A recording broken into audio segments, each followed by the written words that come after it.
Bienvenidos a Crónicas de Reddit. Esta historia se titula, En acción de gracias, mi mamá gritó, eres una carga, siempre lo has sido. Mi hermano se rió y dijo, al menos yo sí hago que esta familia se sienta orgullosa. Dejé el tenedor, me levanté y me fui sin decir una palabra. Semanas después, papá llamó, ¿por qué no se ha pagado la hipoteca? Solo respondí, pregúntale a tu orgullo y alegría. La cena de acción de gracias siempre fue incómoda en mi familia, pero ese año se volvió algo completamente distinto. Me llamo Andrés, tengo 31 años, y durante casi toda mi vida adulta he mantenido las cosas en silencio. Siempre fui el callado, el que ayudaba, el que nunca pedía nada, el que se quedaba en segundo plano y hacía lo que había que hacer. Tal vez ese fue mi error. Cuando la gente se acostumbra a que seas invisible, empieza a creer que ni siquiera estás ahí.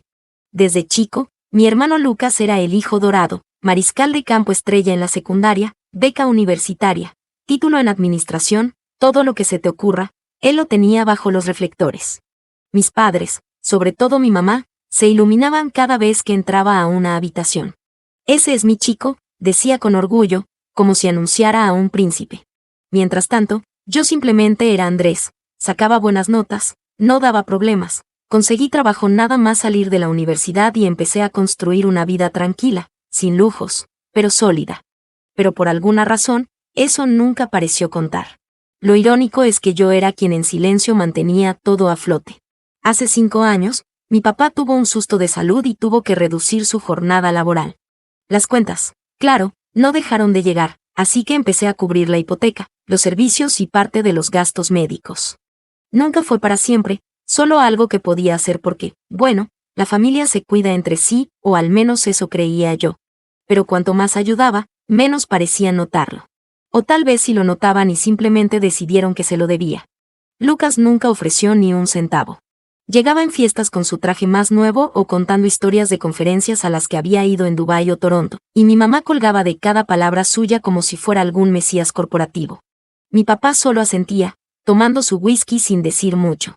Y yo, como siempre, estaba en la cocina vigilando el horno, sacando los platos o limpiando después. Esa acción de gracias empezó como todas las demás.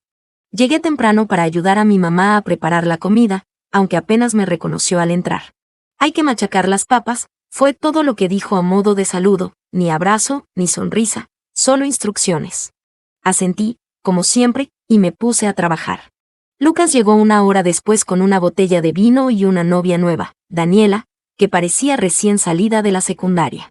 Todos hacían comentarios sobre ella mientras yo ponía la mesa, ignorado a plena vista. La cena siguió su curso habitual, mi mamá alabando los últimos logros de Lucas y Lucas actuando como si hubiera inventado el concepto de trabajo. Daniela reía fuerte y forzado cada vez que él decía algo, y yo me limitaba a cortar mi pavo en trozos cada vez más pequeños, masticando despacio y callado, hasta que la conversación cambió. Empezó con algo inofensivo, mi mamá comentó lo fácil que debía ser vivir solo, como si yo tuviera una vida sin complicaciones. Hice una broma suave, algo así como si, claro, la hada de la hipoteca me ayuda mucho, solo para restarle importancia. Pero entonces me miró con una frialdad punzante y dijo, sabes, Andrés, siempre has actuado como si nos hicieras un gran favor. No es así. Solo eres una carga. Siempre lo has sido.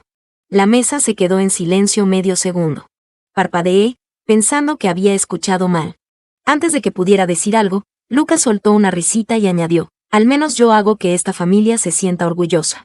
Esa frase, ese golpe bajo, dicha con tanta naturalidad, como si fuera un hecho universal, como si yo debiera aceptarlo sin chistar, fue lo que me paralizó por dentro. Dejé el tenedor lentamente, empujé la silla y me levanté. No dije nada, no armé un escándalo, ni siquiera los miré. Solo salí, agarré mi abrigo, subí al auto y me fui. El trayecto a casa fue extrañamente silencioso, ni siquiera encendí la radio. El teléfono vibró un par de veces, probablemente mensajes de mi mamá preguntando a dónde había ido o de Daniela intentando arreglar las cosas, pero no lo revisé. Solo manejé en silencio, estacioné, entré y me senté en el sofá largo rato, pensando. Pensé en cada cuenta que había pagado, en cada sacrificio callado, en cada vez que estuve ahí cuando necesitaron algo, llevándolos a citas, comprando víveres, arreglando cosas de último minuto. Pensé que nunca, ni una sola vez, me habían dicho gracias o te apreciamos. En cambio, Me llamaron carga justo después de pelar papas durante 3 horas y de seguir cubriendo su hipoteca. Al principio no supe qué hacer. Estaba enojado, sí, pero más que eso, me sentía entumecido, como si acabara de entender algo que debía haber visto hace mucho tiempo. Ellos no me veían como parte de la familia, sino como una herramienta, un recurso, una billetera con piernas. Así que corté de golpe, sin más pagos, sin más ayuda silenciosa, sin más alfombra familiar sobre la que pisotearme. No envié mensaje, no di explicaciones, simplemente lo dejé todo atrás.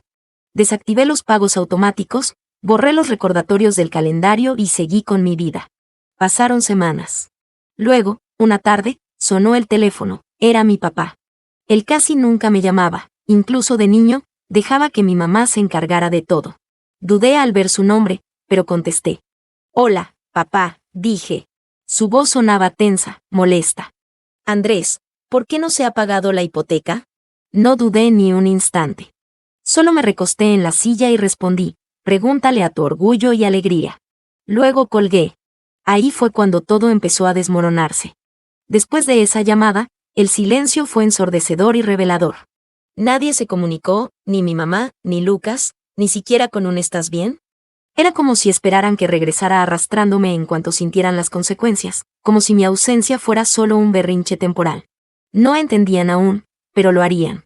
2 días después de la llamada de mi papá, recibí un mensaje de mi mamá, sin saludo, sin contexto, solo decía, necesitamos que arregles lo de la hipoteca antes de que afecte nuestro historial crediticio. No seas infantil. Infantil. Esa fue la palabra que eligió. No lo sentimos, no hablemos, solo una orden fría y cortante. Miré la pantalla largo rato, con el pulgar sobre el teclado.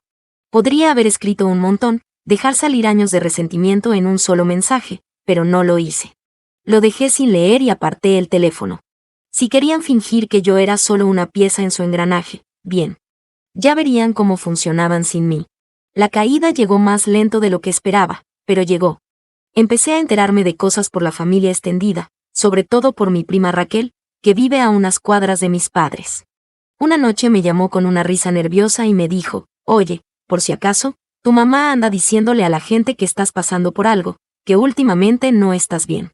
No estoy bien, repetí. Sí, respondió con cuidado, habla de problemas mentales, dice que estás teniendo una crisis, que estás inestable, que estás explotando. Cerré los ojos y respiré hondo. Ahí estaba, la clásica distracción. En vez de enfrentar la verdad, la reescribían, me convertían en el problema, como si me hubiera vuelto loco, como si fuera yo el impredecible. Era más fácil que admitir que se habían apoyado demasiado en mí durante años y finalmente habían roto a la única persona que sostenía a la familia. No debería haberme sorprendido, pero igual dolió. Lo que más me afectó fue cómo manejaron la Navidad. Los últimos años se había celebrado en mi casa, sobre todo porque tenía espacio y paciencia. Yo decoraba, cocinaba la cena, compraba regalos pensados. Incluso cuando andaba justo de dinero, me esforzaba por hacerle especial. Pero ese año no los invité. Ni una palabra. Pensé que entenderían el mensaje. En vez de eso, organizaron su propia reunión sin avisarme y publicaron un montón de fotos sonrientes en Facebook, Lucas sonriendo al lado de mi mamá, Daniela con una copa de vino junto al árbol que yo había comprado el año anterior. El pie de foto decía, agradecidos por la familia. Algunas personas se van, pero las que importan siempre permanecen juntas. Me golpeó más de lo que esperaba. Al principio ni siquiera estaba enojado, solo vacío, como si me hubieran cortado por completo. No me extrañaban. Solo habían tapado el hueco que dejé y siguieron adelante. Pero las grietas no tardaron en aparecer. Raquel volvió a llamar a mediados de enero, no lo vas a creer, Lucas está en problemas. Levanté una ceja. ¿Qué clase de problemas? Renunció a su trabajo. Parpadeé. ¿Por qué? Dice que va a montar su propio negocio, algo de consultoría, pero el rumor es que lo echaron. Algo con fondos de la empresa, algo turbio. Nadie cuenta toda la historia. Eso me tomó por sorpresa.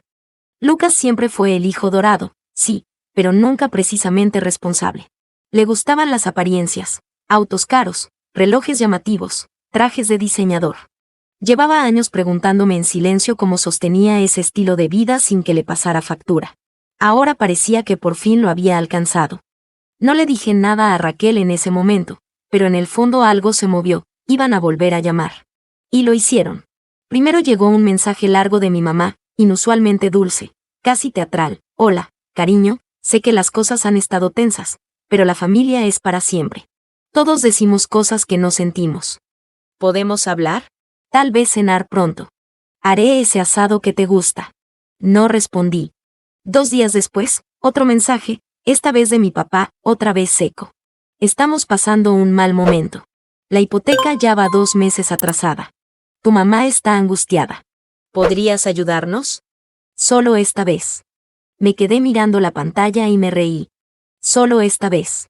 Llevaba años ayudando en silencio, sin agradecimientos, sin reconocimiento, y ahora, después de llamarme carga y tratarme como una vergüenza, querían que volviera a salvarlos solo esta vez. Lo que más me impactó fue lo poco que entendían lo que habían hecho. Para ellos, yo seguía siendo el plan B, el callado, el que ayuda. No se daban cuenta de que ese silencio ya no era temporal, de que no iba a regresar. Aún así, insistieron. Lucas llamó una noche. No contesté, así que dejó un mensaje de voz. Lo escuché una vez, luego otra, para asegurarme de que había oído bien.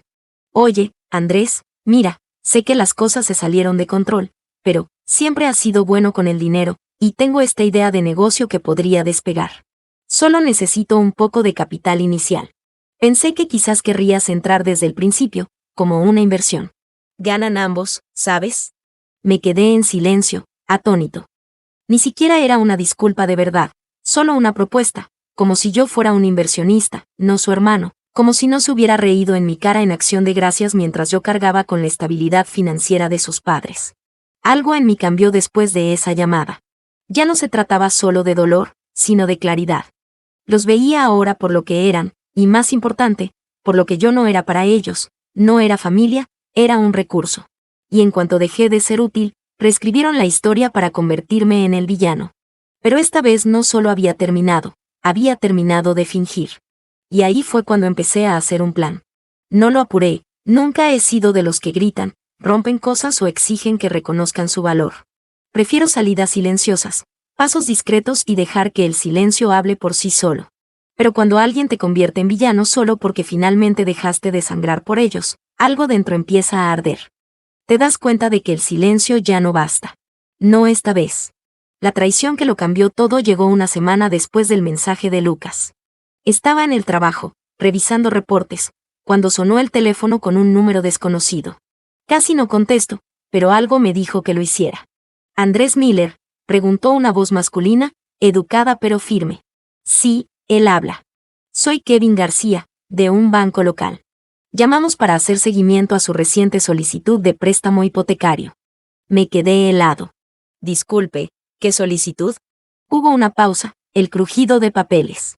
La presentaba el 11 de enero para un nuevo préstamo en el 324 de la calle Ángel. Esa es su residencia, ¿correcto?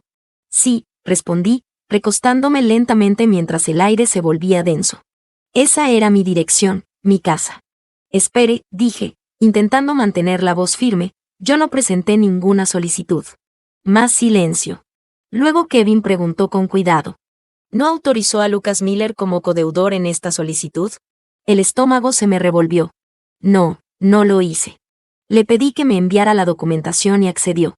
Colgué y me quedé allí, aturdido, mirando fijamente mi escritorio. 10 minutos después, llegó el correo. Adjunto había un PDF escaneado. Al abrirlo, vi mi nombre e información en todos los documentos del préstamo, junto con la firma falsa de Lucas, una declaración de ingresos falsa e incluso mis datos bancarios, cuentas que no compartía con nadie desde hacía años. Y lo más insultante, en el casillero de uso previsto de los fondos había marcado capital para emprendimiento familiar. Vi rojo. No solo intentó aprovecharse de mi generosidad, intentó robarme. Quiso poner mi casa en juego para financiar una idea condenada al fracaso. La misma casa por la que trabajé horas extras, la misma que olvidaron que existía cuando me llamaron carga. Fue como si años de ser ignorado, despedido y manipulado se colapsaran en ese único instante, como si cada vez que tragué mi orgullo y hice lo que necesitaban me hubiera llevado directo a esta traición. No lloré, no entré en pánico. Solo me quedé allí, entumecido, como después de un choque, el cuerpo bien, pero la mente todavía procesando. Luego, despacio, abrí una nueva pestaña del navegador.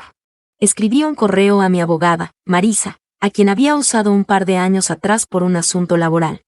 No sabía si aceptaría un caso personal, pero le expliqué todo, los documentos falsos, la información bancaria, la solicitud no autorizada. Le envié el PDF, capturas de pantalla y el mensaje de voz de Lucas. En 20 minutos, respondió, puedo ayudarte. Primer paso, bloquear tu historial crediticio. Segundo, denunciar esto a las autoridades. Tercer paso, decidir qué tan fuerte quieres golpear.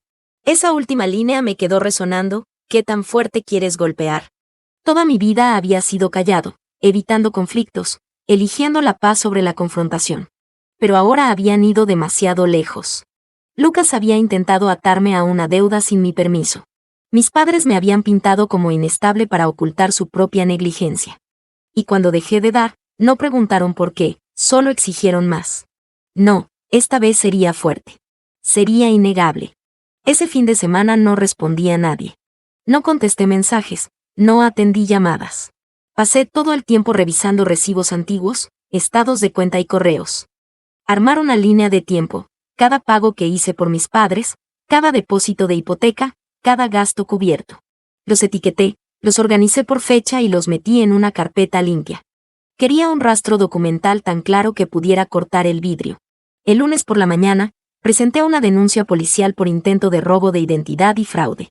Entregué todo a Marisa, quien redactó una orden de cese y desistimiento contra Lucas, prohibiéndole legalmente usar o acceder a cualquiera de mis datos financieros o personales. También incluyó una cláusula para proteger mi casa de cualquier actividad futura sin mi consentimiento expreso por escrito. Por si acaso, congelé todas mis cuentas de crédito, cambié todas mis contraseñas y activé la autenticación en 2 pasos en todo. Lucas no se acercaría de nuevo a nada que fuera mío. 3 días después, Lucas llamó. Esta vez contesté. Andrés, dijo como si fuéramos viejos amigos. Oye, escucha, creo que hubo un malentendido. No empieces. Se detuvo. ¿Qué? Sé lo que hiciste. Tengo los documentos. El banco me llamó directamente. Ya presenté la denuncia y recibirás noticias de mi abogada. Hubo una pausa, luego una risa nerviosa. Vamos, hombre, no fue así. Solo necesitaba un poco de ayuda. Pensé que ambos saldríamos ganando. No es que fuera a perjudicarte ni nada. Ya lo hiciste, dije con frialdad. Solo que no esperabas que te atraparan. Mira, cambió de tono rápido, seamos realistas. Tú siempre has tenido ayuda. Vives solo, sin hijos, sin responsabilidades de verdad. Puedes permitirte prestar algo. Yo estoy tratando de construir algo. Tú solo estás ahí sentado. ¿Por qué no haces algo que realmente importe por una vez? Ahí entendí que lo creía de verdad. No era solo manipulador, realmente pensaba que tenía derecho a mi vida, a mi dinero, a mi casa, porque en su mente él importaba más. Yo era solo el callado, el personaje de fondo, el plan de emergencia. Colgué sin decir otra palabra. Ahí empezó la verdadera caída. Los días siguientes fueron de los más duros que he tenido en años, no por lo que hizo Lucas, para entonces ya había blindado todo, sino por algo más profundo, más frío. No me había dado cuenta de cuánto todavía quería creer que mi familia cambiaría, que verían lo que habían hecho, que se disculparían, que escucharía a mi papá decir algo, cualquier cosa, sobre lo equivocados que estaban. Pero el silencio me dijo todo lo que necesitaba saber. Nadie preguntó qué había pasado de verdad. Nadie dijo lo sentimos por lo que hizo Lucas. En vez de eso, redoblaron la apuesta. Raquel volvió a llamar, con la voz tensa y baja, como si no quisiera que la oyeran. Andrés, por si acaso, tu mamá anda diciendo que intentas meter a Lucas en la cárcel, que inventas todo para vengarte de la familia. Ni siquiera respondí. Me quedé en la sala, mirando por la ventana. Era un día gris, nublado, de esos en que el mundo parece contener la respiración. Pero por dentro, algo en mí se desinfló por completo. No solo estaban justificando a Lucas, me estaban pintando de nuevo como el villano porque era más fácil que admitir que me habían fallado, que se habían apoyado en mí como si fuera un bastón durante años y luego me habían pateado cuando dejé de caminar por ellos. Empecé a saltarme comidas, sin querer. Simplemente perdía la noción del tiempo y me daba cuenta a las 10 de la noche de que no había comido en todo el día. Dormía mal. Algunas noches me quedaba despierto mirando al techo, repasando cada acción de gracias, cada cumpleaños, cada vez que sonreí ante una herida solo para mantener la paz. Lo que me quebró no fue un momento dramático, sino una mañana de miércoles. Abrí el refrigerador, vi un cartón medio vacío de huevos y pan duro, y me di cuenta de que no tenía energía ni para preparar algo. Así que me senté en el suelo de la cocina, con la espalda contra el gabinete, y me quedé mirando a la nada casi una hora. Ese fue mi punto más bajo, mi fondo de pozo callado, sin lágrimas, sin gritos, solo vacío. En ese momento no quería venganza, ni siquiera cierre. Solo quería dejar de importarme. Quería borrar la necesidad de su aprobación, aceptar de una vez que nunca llegaría, que nada de lo que hiciera sería suficiente porque nunca quisieron que tuviera éxito. Solo querían que me quedara en mi lugar, útil, invisible, silencioso.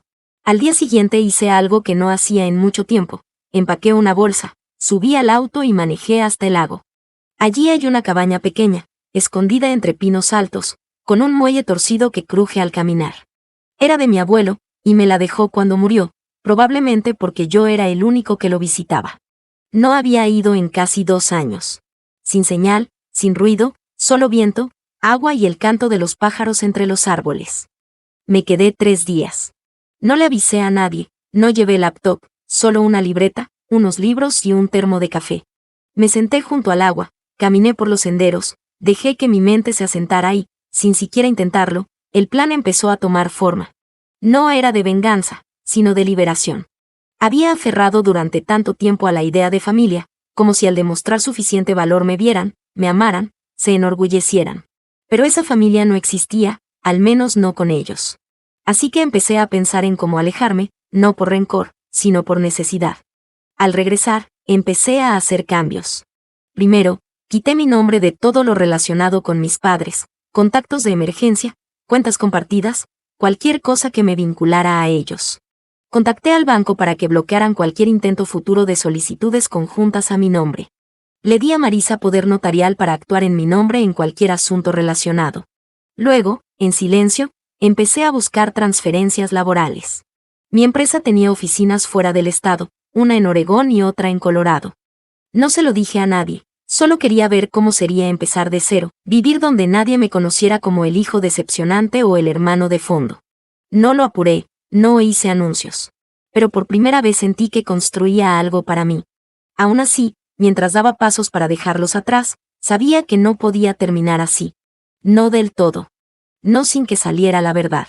Porque seguían diciendo que era inestable, que yo era el problema, que había abandonado a mi pobre y sufrida familia después de todo lo que habían hecho por mí. Y esa mentira no podía quedarse sin respuesta. Así que esperé. Me mantuve callado. Pero entre bastidores, preparaba el movimiento final. Porque llegaría el momento en que empujaran un paso de más otra vez, que intentaran algo nuevo, y cuando lo hicieran, estaría listo. No pasó de la noche a la mañana, pero poco a poco empecé a reconstruir mi vida, solo que esta vez la construía en mis propios términos. Sin culpa, sin obligación, solo decisiones calladas y deliberadas hechas para mí y para nadie más. El primer cambio real vino del trabajo. Llevaba 5 años en el mismo puesto, analista de proyectos en una empresa de logística. Me gustaba lo suficiente, pero nunca había buscado más. Siempre bajaba la cabeza, aceptaba tareas extras sin quejarme, igual que en casa. Pero después de todo lo ocurrido, algo en mí hizo clic. Dejé de esperar a que notaran mi trabajo y empecé a hablar. En una reunión de equipo presenté un nuevo modelo de retención de clientes, algo en lo que había estado trabajando en mi tiempo libre durante meses. Al gerente regional le encantó. En pocas semanas lo presentaba al equipo ejecutivo. Un mes después, me ofrecieron un puesto en su nueva oficina en Portland, Oregón, mejor título, mejor salario y, lo mejor de todo, paquete de reubicación. No acepté de inmediato. No porque no quisiera, si quería, sino porque necesitaba saber que lo hacía por la razón correcta. Pasé un fin de semana caminando por mi apartamento, tocando cada cajón, cada marco de foto, cada recordatorio silencioso de quien solía ser, el hijo que pagaba y esperaba, aguardando una pizca de agradecimiento que nunca llegó.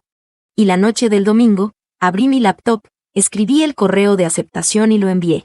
Así, de golpe, tenía un nuevo comienzo. Vendí mi casa en 3 semanas. Se fue por encima del precio pedido, el mercado estaba caliente y yo la había cuidado mejor que la mayoría. No les dije a mis padres que me mudaba. Tampoco importaba. La única vez que supe de ellos desde el incidente del fraude fue un mensaje de voz vago y pasivo-agresivo de mi mamá. Espero que estés feliz ahora. La presión de tu papá ha estado por las nubes. Tendremos que arreglárnosla sin ti. Lo borré sin responder. La mudanza se sintió surrealista, como si me estuviera desprendiendo de una piel. El viaje por la costa fue largo pero extrañamente pacífico. 700 millas de aire fresco y distancia entre yo y todo lo que solía arrastrarme hacia abajo. La oficina en Portland era moderna, luminosa y llena de gente que no sabía nada de mi pasado. Aquí no era el callado, era el tipo con el modelo de retención que le ahorró a la empresa $1.2 millones en el segundo trimestre. La gente pedía mi opinión. Mi jefe me incluía en reuniones importantes. Empecé a capacitar a nuevos empleados. Por primera vez en mi vida adulta, me sentía visto. Y con esa visibilidad vino el poder. Arranqué un proyecto paralelo, algo en lo que había pensado un tiempo. Una página web que ayudaba a pequeñas empresas a automatizar su logística de entregas usando herramientas simples que había desarrollado con los años. No esperaba mucho, pero en 6 meses tenía una docena de clientes y suficiente ingreso extra para sentir que el miedo financiero se levantaba por completo de mis hombros.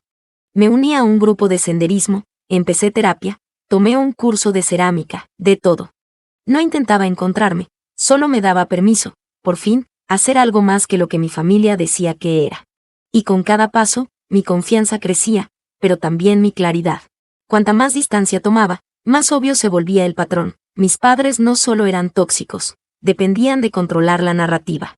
Mientras yo callaba, podían pintarse como padres amorosos y abnegados maltratados por un hijo ingrato. Lucas era el éxito, yo, el fracaso que se volvió raro y distante. Pero lo que no sabían, lo que no podían prever, era que yo había estado documentando todo, correos, mensajes de voz, estados de cuenta, textos, todo organizado en una carpeta en la nube. Y con ayuda de mi abogada, había presentado una demanda civil por intento de fraude y robo de identidad. Era un proceso lento, la burocracia legal siempre lo es, pero era real. Y eventualmente, Lucas sería notificado. Pero ya ni siquiera era esa parte la que me emocionaba. Lo que esperaba era el momento en que intentaran atraerme de nuevo, porque lo harían. La gente así siempre lo hace.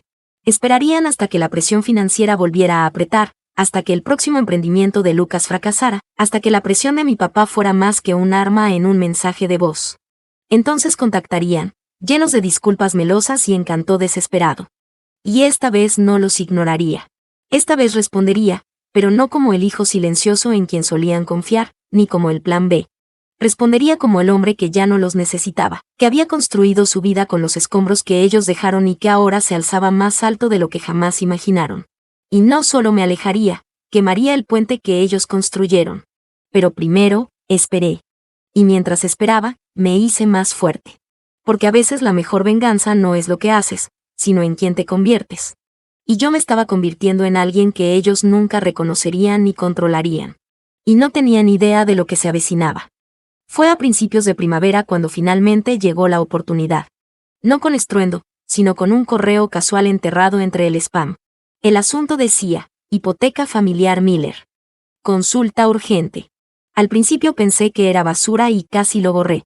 Pero luego vi el remitente, un subgerente de un pequeño banco regional de mi ciudad. Eso llamó mi atención. Lo abrí, lo leí 2 veces y me recosté en la silla, aturdido. El mensaje era breve. Decía que se había reportado un atraso en una propiedad con la que antes había estado asociado, y me contactaban porque mi nombre figuraba como contribuyente financiero previo en la cuenta. La dirección era familiar, la casa de mis padres, la misma que pagué durante años, la misma que dejé de pagar después de Acción de Gracias. Llamé directamente al banco. La mujer que contestó, educada pero claramente agobiada, confirmó lo que sospechaba, la casa estaba en premargo. No se habían hecho pagos en más de 4 meses. El saldo había crecido con multas por mora. Me preguntó si tenía intención de ayudar a poner al día el préstamo. Sonreí y dije, no, pero tal vez pueda ayudar de otra manera. Porque ese correo no era solo una advertencia, era una ventana, una pequeña grieta en el muro que intentaron construir sin mí. Y detrás de ella, veía como todo empezaba a desmoronarse. Contacté a Marisa ese mismo día. Ella revisó los registros públicos y confirmó que ya se había presentado el aviso de embargo. Mejor aún, el banco había enviado múltiples notificaciones, lo que significaba que el reloj corría. La propiedad se subastaría en 60 días. Ahí fue cuando lo entendí, iban a perder la casa. La casa que siempre dijeron que algún día heredaría a Lucas. La casa que mi mamá alguna vez llamó nuestro legado. La casa que yo mantuve a flote durante años mientras me trataban como un cajero automático viviente sin valor emocional. Y ahora se la iban a quitar, a menos que alguien interviniera, a menos que alguien la comprara. Entonces nació la idea. Empezó como un pensamiento fugaz, una pequeña venganza, un y sí. Pero cuanto más lo pensaba, más claro veía que ya no se trataba solo de venganza. Era cierre. Era recuperar algo que siempre me habían colgado como premio que nunca merecería. Y esta vez no solo lo merecería, lo poseería. Tenía los medios.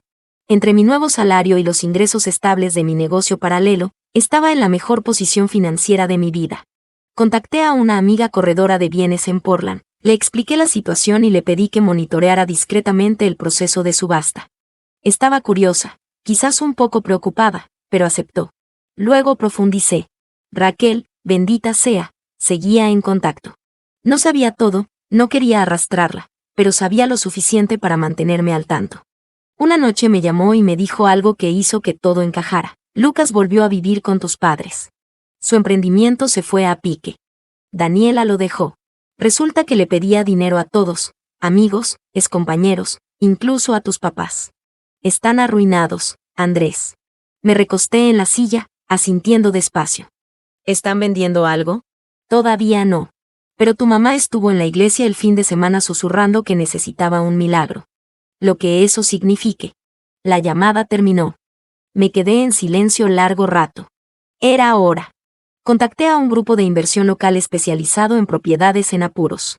No usé mi nombre, solo una sociedad anónima que había creado meses atrás por razones fiscales. Marisa ayudó con los papeles. El plan era simple: cuando la casa se subastara, mi grupo pujaría discretamente. Y cuando todo terminara, yo sería el dueño. Pero eso no era todo. Mientras movía las piezas, apareció otro documento que casi había olvidado, una declaración notarial que hice redactar años atrás, cuando empecé a ayudar con la hipoteca. Detallaba mis contribuciones financieras y estaba firmada por mis padres, reconociendo que yo había cubierto más de $90,000 en pagos y reparaciones como gesto de apoyo. Marisa la revisó y sonrió. Si alguna vez disputan tu compra o intentan decir que la propiedad se les quitó injustamente, esto los entierra.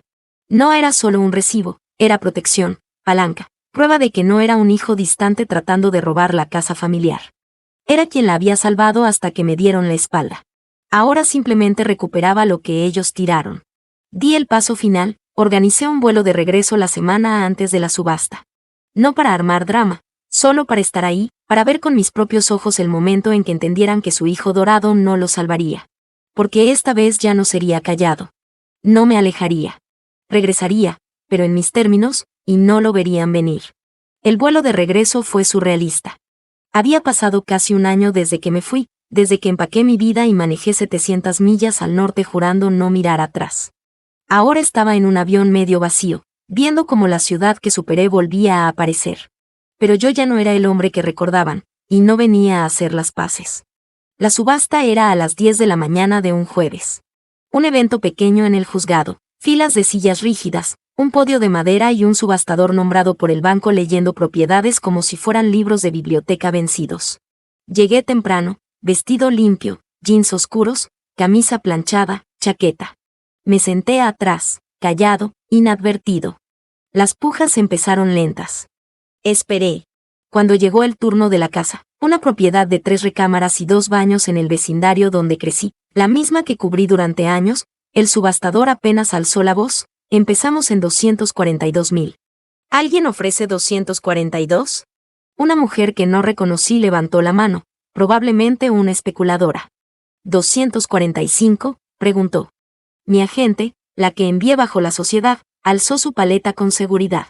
245, gracias. ¿Alguien ofrece 250? Otro postor se unió. Hubo un leve tira y afloja hasta que llegaron a 260. Ahí los demás se retiraron. La sala volvió a quedar en silencio. 260, primera vez, segunda vez, vendido. El martillo bajó. Así, de golpe, era mía. Mi casa. O al menos la casa que pagué.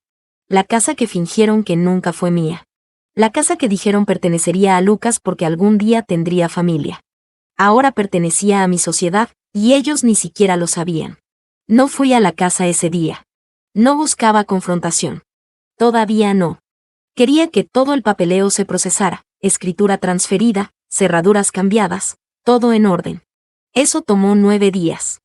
9 días en un hotel tranquilo a las afueras del pueblo, caminando junto al lago, tomando café negro en las mañanas, durmiendo como no lo hacía en años. 9 días mientras la tormenta se gestaba en silencio en sus vidas. Raquel me escribió el 7º día: Lucas está histérico. Le pusieron un aviso en la puerta. Tu mamá lo arrancó, pero ha estado llorando desde entonces. No saben qué pasa. Pensaban que tenían más tiempo. No respondí. El 10º día, el alguacil entregó la notificación final de desalojo. Esa noche fui a la casa, no a presumir, todavía no, solo a mirar. Estacioné al otro lado de la calle, apagué el motor, bajé las luces. Era de noche, el vecindario estaba en silencio. La luz del porche seguía encendida. Por la ventana vi a mi mamá sentada en la mesa de la cocina, hombros caídos, con una taza entre las manos como si pudiera anclarla. Lucas caminaba de un lado a otro detrás de ella. Mi papá estaba sentado, tieso y callado, luciendo más viejo de lo que recordaba. Los observé como extraños, y en cierto modo, eso eran ahora. No tenía ni idea de que estaban sentados en mi casa. A la mañana siguiente, mi administradora entregó en mano el documento final, un aviso formal de nueva propiedad y de intención de renovar el inmueble de inmediato. Dentro había una carta personal, cuidadosamente redactada por mi abogada. Esta propiedad tiene nuevo dueño. Todos los ocupantes anteriores deben desalojar antes del viernes. No habrá prórrogas ni excepciones. Recomendamos buscar vivienda alternativa de inmediato. Estaba firmada por mí, no como Andrés, sino como socio gerente de la sociedad. No planeaba verlos, pero el destino, o el karma, tenía otros planes. Al día siguiente, salía de una panadería en el centro cuando los vi, los tres juntos, frente a un banco al otro lado de la calle, apiñados como un rebaño azotado por la tormenta. Mi mamá estaba pálida y frenética. Mi papá se frotaba la frente. Lucas gritaba por teléfono, rojo de ira. No sé si era el banco negándoles otro préstamo o el dueño del apartamento que estaban suplicando rentar, pero se veían completamente desorientados. Por primera vez, parecían los que no pertenecían. Me quedé al otro lado de la calle. No saludé, no me acerqué, pero sí hice contacto visual con mi mamá. Durante un segundo largo, se quedó paralizada al verme. Sus labios se abrieron como si fuera a decir algo, pero no lo hizo. Solo me miró, como si no estuviera segura de si era real o un fantasma del pasado que nunca imaginó que regresaría con poder. Sostuve su mirada, le di el más mínimo asentimiento y me di la vuelta para irme. Esa noche recibí un mensaje. Era de un número que no reconocí al principio, pero el tono me era familiar al instante. ¿Por qué nos haces esto? Seguimos siendo tu familia. No respondí de inmediato. Lo dejé reposar. Luego, tras un día entero, escribí: no, ustedes fueron mi familia. Y luego me mostraron lo que eso significaba para ustedes. Esto es solo que por fin los escucho. Nunca respondieron. 2 días después, se fueron. Sin dirección nueva, sin despedida. La casa quedó vacía. Y por primera vez en años, también lo hizo el peso en mi pecho. La recorrí la semana siguiente. Estaba en silencio, un silencio que se pegaba a las paredes después de años de ruido y recuerdos. Pero esta vez no dolía. Se sentía limpio, como el final de algo pesado. La cocina aún olía levemente a canela y café viejo. Aunque se habían llevado todo lo que pudieron, la mesa, los cuadros baratos, el sillón viejo donde mi papá se dormía cada noche, dejaron las fotos, retratos escolares descoloridos de Lucas, fotos de graduación, una imagen familiar de Navidad de hace 15 años en la que yo aparecía medio cortado en el borde. Encontré una caja de zapatos polvorienta en el fondo de un armario con mi nombre.